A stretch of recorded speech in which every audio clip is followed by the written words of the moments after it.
الريحان من الأعشاب العطرية التي تضيف نكهة مميزة للطعام، وتوفر العديد من الفوائد الصحية. زراعته في المنزل سهلة وممتعة، مما يضمن الحصول على أوراق طازجة ونقية. سنستعرض خطوات زراعة الريحان من البذور بالتفصيل، بدءاً من اختيار التوقيت المناسب إلى العناية به. لا تنسى أن تدعم نادي الإعجاب والاشتراك كي نتمكن من الاستمرار.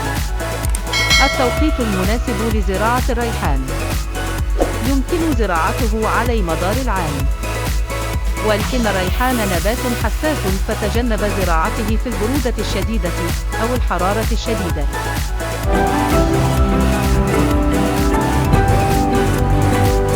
طريقة زراعة الريحان من البذور. اختيار البذور: اختر بذور الريحان من نوعية جيدة، ويفضل الأنواع التي تتناسب مع احتياجاتك مثل الريحان الحلو أو التايلاندي. يمكن استخدام بذور من نبات الريحان إذا كنت تمتلك نبات أو شتلة منه وتريد إكثارها. في هذه الحالة تتكون البذور من الأزهار التي تحملها الشماريخ. ننتظر حتى تجف الشماريخ تماماً ويتحول لونها من الأخضر إلى البني.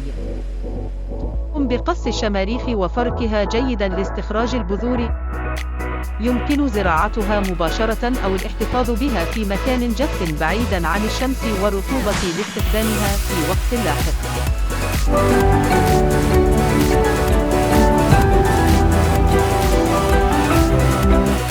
إعداد التربة.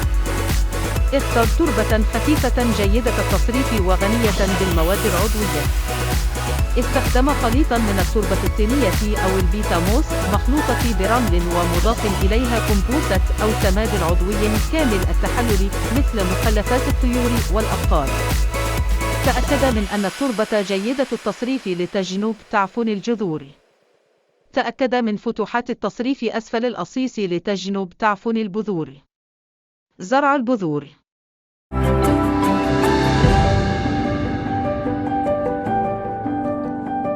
املأ الأصيص أو الحاوية بالتربة. انثر البذور على سطح التربة.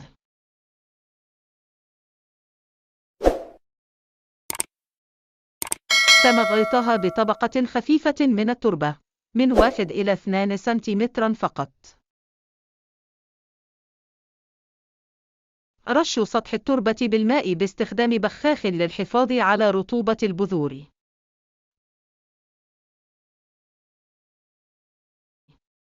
غطى الحاوية بغطاء شفاف أو كيس بلاستيكي للحفاظ على الرطوبة.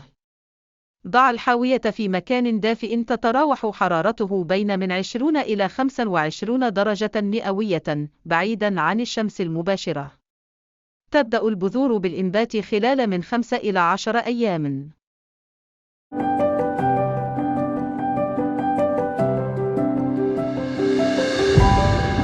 العناية بالريحان بعد الإنبات. الإضاءة.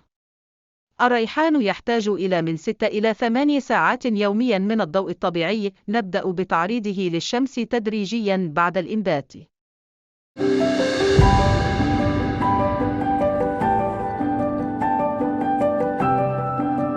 التربة. احرص على أن تبقى التربة رطبة ولكن غير مشبعة بالماء. تجنب الإفراط في الري، لأن ذلك قد يؤدي إلى تعفن الجذور.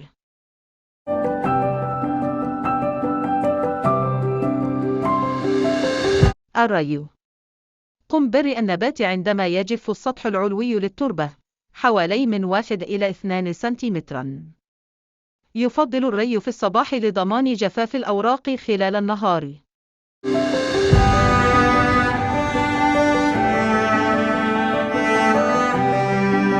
التسميد.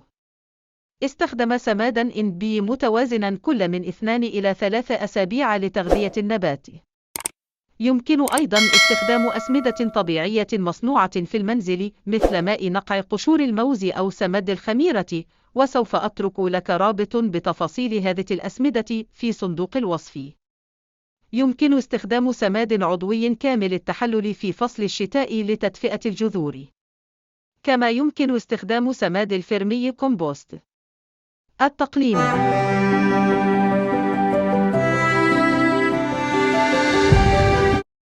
قم بقرص الأوراق العلوية بشكل منتظم لتشجيع نمو الفروع الجانبية. تجنب ترك الأزهار لتتفتح بالكامل، حيث يؤثر ذلك على الأوراق.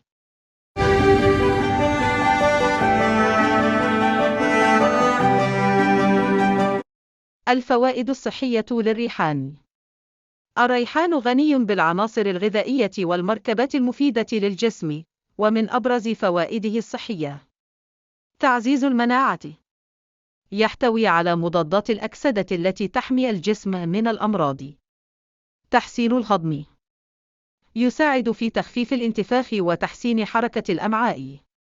تقليل الالتهابات. يحتوي على مركبات مضادة للالتهاب تساعد في تخفيف آلام المفاصل والعضلات.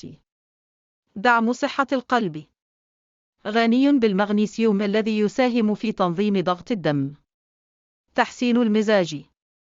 يحتوي على مركبات تساعد في تخفيف التوتر وتحسين الحالة المزاجية. الحفاظ على صحة البشرة. مضادات الأكسدة الموجودة فيه تساعد في تقليل ظهور التجاعيد وتحسين صحة الجلد.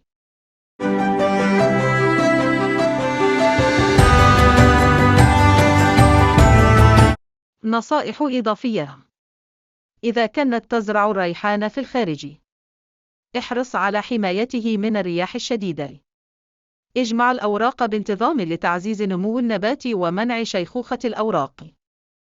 احتفظ ببعض البذور لزراعة جديدة في الموسم القادم. لا تنسى أن تدعمنا بالإعجاب والاشتراك كي يوصلك كل جديد. زراعة الريحان تجربة ممتعة تضيف لمسة من الطبيعة إلى منزلك، وتمنحك أوراقا طازجة للاستفادة منها في الطبخ والعلاج. مع الالتزام بالتعليمات يمكنك الاستمتاع بنباتات صحية ومنتجة طوال الموسم.